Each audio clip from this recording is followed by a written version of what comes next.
ദൈവനാമത്തിന് മഹത്വം ഉണ്ടാകട്ടെ.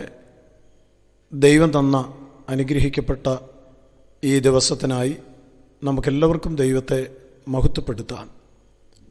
നമ്മുടെ ആയുസ്സിൻ്റെ നീളം കുറഞ്ഞുകൊണ്ടിരിക്കുന്നു. കർത്താവായ യേശുവിൻ്റെ വരവ് അടുത്തുകൊണ്ടിരിക്കുന്നു. കാലത്തിൻ്റെ ചുവരെഴുത്തുകൾ വായിച്ചാൽ, ലോകത്തിലെ സംഭവങ്ങൾ നിരീക്ഷിച്ചാൽ, വരുവാനുള്ള നമ്മുടെ കർത്താവ് എത്രയും വേഗം വരും എന്നുള്ളതിന് യാതൊരു സംശയവുമില്ല. അതുകൊണ്ട് ഭൂമിയിൽ ജീവിച്ചിരിക്കുന്ന നാം ഓരോരുത്തരും നമ്മുടെ നടപ്പിനെ ക്രമപ്പെടുത്തി കർത്താവിനെ എതിരേൽപ്പാൻ ഒരുക്കപ്പെടേണ്ടത് വളരെ ആവശ്യമാണ്. തൻ്റെ നടപ്പിനെ ക്രമപ്പെടുത്തുന്നവന് ഞാൻ ദൈവത്തിൻ്റെ രക്ഷ കാണിച്ചു കൊടുക്കും എന്നാണ് പറഞ്ഞിട്ടുള്ളത്. ഹിസ്കിയ രാജാവിനോട് യെശയ്യാ പ്രവാചകൻ പറഞ്ഞത്, നീ മരിച്ചു പോകും, അതുകൊണ്ട് മരിക്കുന്നതിന് മുമ്പ് നിൻ്റെ ഗ്രഹകാര്യം ക്രമപ്പെടുത്തുക എന്നായിരുന്നു. ഗ്രഹകാര്യം ക്രമപ്പെടുത്തുക എന്ന് പറയുമ്പോൾ ഉദ്ദേശിക്കുന്നത് കുടുംബജീവിതത്തിൽ ക്രമപ്പെടുത്തുവാനുള്ള കാര്യങ്ങൾ ക്രമപ്പെടുത്തുക എന്ന് തന്നെയാണ്. പണ്ഡിതനാണെങ്കിലും പാമരനാണെങ്കിലും സാധാരണക്കാരനാണെങ്കിലും വിശ്വാസിയാണെങ്കിലും പാസ്റ്ററാണെങ്കിലും ആരാണെങ്കിലും ഗ്രഹകാര്യം ക്രമപ്പെടുത്തണം. കാരണം മരണം ഏത് സമയം ഏത് നിമിഷം വരും എന്ന് ആർക്കും അറിയില്ല. ക്ഷണിക്കപ്പെടാത്ത അതിഥിയെപ്പോലെ മരണം വരാം.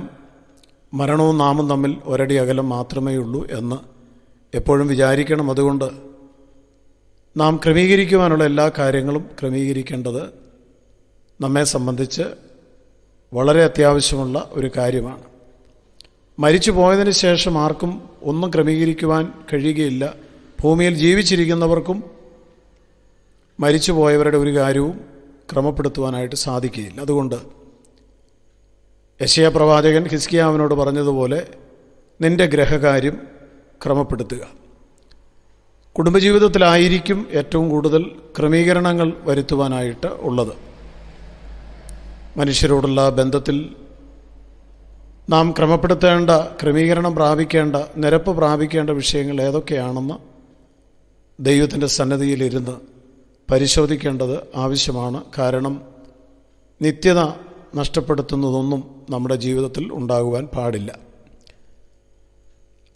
അങ്ങനെ ആത്മപരിശോധനയ്ക്ക് സ്വയം വിധേയപ്പെടുന്നവർക്ക് മാത്രമേ സന്തോഷകരമായ ഒരു കുടുംബജീവിതം നയിക്കുവാനും സമാധാനമുള്ള ഗ്രഹാന്തരീക്ഷത്തിൽ പാർക്കുവാനും സാധിക്കുകയുള്ളൂ.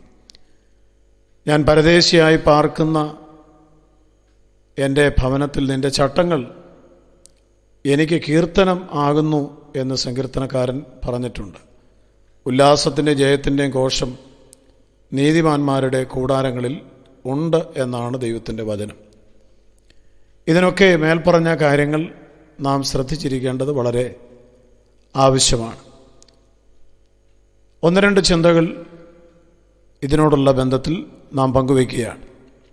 എത്ര പ്രശ്നങ്ങൾ ഉണ്ടെങ്കിലും വിവാഹമോചനത്തിൻ്റെ സാധ്യതകളെക്കുറിച്ച് ഒരിക്കൽ പോലും ആരും ചിന്തിക്കുവാൻ പാടില്ല. അങ്ങനെ ആരുടെയെങ്കിലും മനസ്സിൽ ആ ചിന്തയുടെ നേരിയ അംശം എങ്കിലും ഉണ്ടെങ്കിൽ ദൈവത്തോട് ക്ഷമ ചോദിക്കുകയും കൂട്ടാളിയോട് ക്ഷമ പറയുകയും അങ്ങനെ ഒരു ചിന്ത വന്നതിൽ ദൈവസന്നിധിയിൽ പ്രാർത്ഥിക്കുകയും ചെയ്യേണ്ടത് ആവശ്യമാണ്. മരണം വരെ ആജീവനാന്തം ഒന്നിച്ച് സന്തോഷത്തോടെ ജീവിക്കുവാൻ ദൈവത്താൽ യോജിപ്പിക്കപ്പെട്ടവരാണ് ഭാര്യ ഭർത്താക്കന്മാർ. അതുകൊണ്ട് ഈ കാര്യത്തിൽ വളരെ ശ്രദ്ധ ആവശ്യമാണ്. തലമുറകൾക്ക് മുൻപിൽ, മക്കൾക്ക് മുമ്പിൽ മാതൃകയായി ജീവിക്കുക, ദൈവത്തിൻ്റെ വചനവ്യവസ്ഥയ്ക്ക് അടിസ്ഥാനമായി അവരെ വളർത്തുകയും ചെയ്യുക. നമ്മുടെ ഭവനങ്ങളിൽ അതിഥികൾക്ക് നാം സ്ഥാനം കൊടുക്കണം. അതിഥി സൽക്കാരം മറക്കരുത് എന്ന് ദൈവത്തിൻ്റെ വചനത്തിൽ പറഞ്ഞിട്ടുണ്ട്. ഭവനത്തിൻ്റെ ഉള്ളിൽ വരുന്നവരെ സന്തോഷത്തോടെ സ്വീകരിക്കുകയും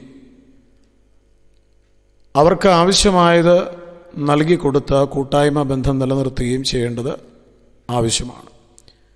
പത്രോസിൻ്റെ ലേഖനത്തിൽ ഇങ്ങനെയും കൂടെ പറഞ്ഞിരിക്കുന്നു, നിങ്ങൾ അനുഗ്രഹം അനുഭവിക്കുവാൻ വിളിക്കപ്പെട്ടവരായതുകൊണ്ട് അനുഗ്രഹിക്കുന്നവരായിരിപ്പിൻ. മാതൃകയായിട്ട് കാണിച്ചിരിക്കുന്നത് കർത്താവായ യേശുവിനെയാണ്. മറ്റുള്ളവർ യേശുവിനോട് ദോഷം ചെയ്തിട്ട് യേശു തിരിച്ച് ദോഷം ചെയ്തില്ല, ശകാരിച്ചിട്ട് പകരം ശകാരിച്ചില്ല, ന്യായമായി വിധിക്കുന്നുവെങ്കിൽ കാര്യം ഫലമേൽപ്പിക്കുക അത്രേ ചെയ്തത്. അനുഗ്രഹം അനുഭവിക്കുവാൻ വിളിക്കപ്പെട്ട ദൈവമക്കൾ പരസ്പരം ശപിക്കരുത്, പ്രാകരുത്, അവർ അനുഗ്രഹിക്കുന്നവരായിരിക്കണം എന്ന് ദൈവത്തിൻ്റെ വചനം നമ്മെ ഓർപ്പിക്കുന്നുണ്ട്. ഭവനത്തിലുള്ള പിതാവിനോട് മറ്റുള്ളവർ വിധേയത്വം കാണിക്കേണ്ടത് ആത്മീക സമാധാനം നിലനിർത്തുവാൻ വളരെ അത്യാവശ്യമായ കാര്യമാണ്. അതുമാത്രമല്ല, സ്നേഹിച്ചിരിക്കുമ്പോൾ കുടുംബരഹസ്യങ്ങൾ ഒരിക്കലും മറ്റുള്ളവരുമായി എന്ന് വെച്ചാൽ അടുത്ത സ്നേഹിതരുമായിട്ട് പോലും പങ്കുവെക്കരുത്. എപ്പോഴെങ്കിലും ഭാര്യയും ഭർത്താവും തമ്മിൽ പിണക്കമുണ്ടായി കഴിഞ്ഞാൽ അത് നാട്ടിൽ പാട്ടാക്കുവാൻ അവർ നിമിത്തമായി തീർന്നേക്കാം. ഭാര്യയും ഭർത്താവും തമ്മിലുള്ള കൊച്ചു കൊച്ചു പിണക്കങ്ങൾ ഏറ്റവും അടുത്ത സുഹൃത്തുക്കളോട് പോലും പങ്കുവയ്ക്കാതിരിക്കുന്നതാണ് കുടുംബജീവിതത്തിൻ്റെ ഭദ്രതയ്ക്ക് ഏറ്റവും അനുയോജ്യമായ കാര്യം എന്നുള്ളതും ഓർത്തുകൊള്ളണം. ഇങ്ങനെയുള്ള കൊച്ചു കൊച്ചു കാര്യങ്ങൾ ശ്രദ്ധിച്ചാൽ വളരെ സന്തോഷത്തോടെ നമുക്ക് ദൈവത്തെ മഹത്വപ്പെടുത്തിക്കൊണ്ട് ഈ ഭൂമിയിൽ ജീവിച്ച് നിത്യതയ്ക്ക് വേണ്ടി ഒരുങ്ങുവാനായിട്ട് സാധിക്കും. അതിനായി ദൈവം നമ്മെ സഹായിക്കട്ടെ. കർത്താവായ ദൈവമേ, അവിടുന്ന് ഞങ്ങളോട് സംസാരിച്ച വചനങ്ങൾക്കായി സ്തോത്രം. ഗ്രഹകാര്യങ്ങൾ ക്രമപ്പെടുത്തി കർത്താവിൻ്റെ വരവിനു വേണ്ടി എല്ലാവരും ഒരുക്കപ്പെടുവാൻ അവിടുന്ന് കൃപ ചെയ്യണം.